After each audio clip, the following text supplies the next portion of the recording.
Dahil hindi nabibigyan ng matatag na suporta na makatutulong sa magandang serbisyo sa pamamahayag, nahaharap ang campus journalism sa mga hamon at issue, partikular na sa pondo, kalayaan, access, conflict at mga peking impormasyon. Ayon kay Brian Cariaga, DASPA President nitong Enero 24, sa Triangulo Elementary School, sumasagabal sa pamamahayag ang kulangan sa pondo na naglilimita sa patuloy nitong serbisyo na makapagbahagi ng mga balitang may kalidad na impormasyon.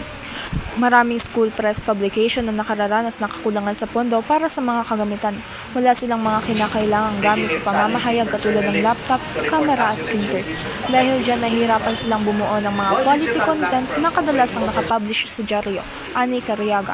Madalas naman umanong nalalabag ang press freedom at editorial independence ng mga mamamahayag, kung saan ginawang halimbawa ng mga school admin at lokal na gobyerno na nais manguna minsan at kumontrol sa school publication. Observing independence of journalism.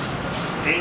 So, school administration sometimes they exert control over campus media, limiting editorial independence. This can lead to self-censorship by student journalists who may fear repercussions for publishing critical content. Isa rin sa mga nabanggit na hamon ay ang pahirapan na akses sa impormasyon na pumipigil sa investigative reporting. Sinabi pa niya na nararanasan din ang isyong conflict of interest and bias sa campus journalism na nagiging dahilan minsan ng pagpapalit ng impormasyon dahil sa impluwensya ng bias na pananaw ng isang tao. Bukod pa dyan, nahaharap din sa fake news ang campus journalism dahil sa mga misinformation, disinformation at malinformation na pinanagutan ng mga mamamahayag. Yun, accidentally na-spread yung information pero wala namang intention na mang-deceive.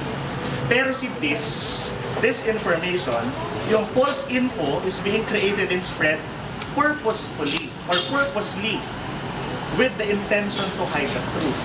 So may intention si disinformation. Meanwhile, malinformation, information is based on reality, but it is used to inflict harm on a person, organization, or country. Kiko Pangilinan, Nagbabalita.